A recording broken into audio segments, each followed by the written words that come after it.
Bom dia, meus queridos alunos. Estou aqui fazendo essa gravação desse videozinho sem nenhuma técnica muito especial, mas para atender ao pedido de uma de nossas alunas que queria saber um pouco sobre o uso da vírgula, né? É muito sério o uso da vírgula, né, na pontuação, porque você pode mudar a ideia de uma frase, né? A pontuação, né, apresenta várias possibilidades de entonação na fala, inclusive da maneira de você ler o texto. Ela ajuda a marcar os tempos de respiração e de leitura, além, obviamente, do entendimento gramatical, né? Ajuda nas emoções, nos sentidos e assim torna mais precisa a compreensão do texto. Bem sabido. Dentre os sinais de pontuação, a vírgula requer uma atenção muito especial.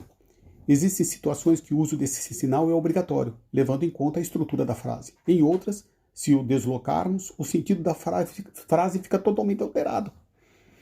O caso em que um caso, por exemplo, interessante é o seguinte: quando você tem uma frase simples, como essa que eu estou lendo aqui no site da Nova Escola, que eu vou passar o link para vocês, né? A gente vê que, por exemplo, a estrutura da língua portuguesa, na sua forma mais simples, é dada por sujeito, verbo, verbo mais complemento. A primeira regra de ouro do uso da vírgula é não separar os elementos com vírgula. Sujeito do verbo, verbo do complemento. Veja, por exemplo, o professor desenvolveu as provas corrigidas. O professor devolveu as provas corrigidas. Sujeito, o professor.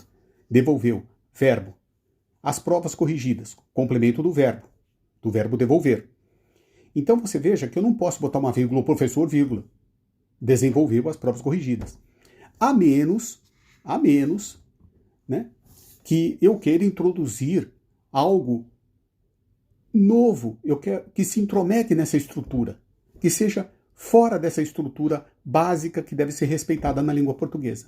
O professor, vírgula, durante a aula, vírgula, desenvolveu, vírgula, em silêncio, vírgula, as provas corrigidas. Então você veja, o professor devolveu as provas corrigidas. Introduzimos dois aspectos. Primeiro, o professor, quando? Durante a aula. Então veja que eu abri um parêntese, eu dei uma parada na frase original para dizer que foi durante a aula. Devolveu o complemento do verbo, as provas corrigidas.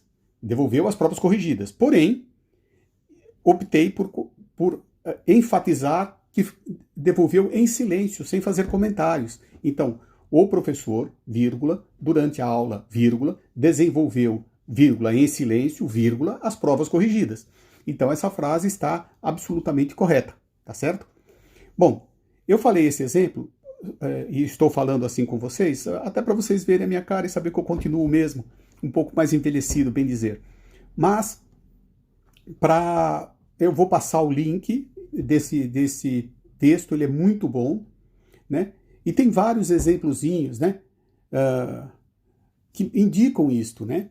Por exemplo, separar o aposto, um termo explicativo. Recife, a Veneza brasileira, se desenvolveu muito nos últimos anos. A Veneza brasileira é entre vírgulas, porque é um aposto, ele está explicando alguma coisa sobre Recife antes que você queira dar a sua mensagem final, né? Outro caso é Marcos, vírgula. Por quê? Porque eu estou chamando o Marcos. Estou chamando a atenção dele. Marcos, estamos à sua espera. Ou poderia falar, estamos, vírgula, Marcos, vírgula, à sua espera. Veja, entre vírgulas foi para poder, dentro das regras gramaticais, separar o verbo do complemento do verbo. Estamos à sua espera. Estamos, vírgula, Marcos, vírgula, à sua espera. Então você veja que tem muitas variações. Vocês lendo esse sitezinho, é bem leve, bem gostoso, né? Essa página, vocês vão ter essas noções, tá certo? Tá ok? E depois, o resto, tem até perguntas de vestibular, etc., para você testar o uso da vírgula. Então eu achei muito bom esse sitezinho, ele tem outros, ele apresenta outras dicas e outros conteúdos da língua portuguesa e de várias disciplinas aí que são próprias para vestibular e concursos.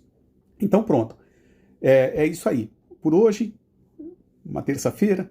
Eu espero que vocês fiquem bem, que estejam com bastante saúde, que estejam conseguindo se resguardar e tomar os devidos cuidados nesse momento tão difícil, né, para nós, para os governos, para a economia, para tudo. Né? Só não podemos desanimar, né? Porque sem força, sem esperança, não tem como sair de qualquer crise, por menorzinha que seja. E essa é uma das grandes. Tudo de bom para vocês, muita saudade de todos.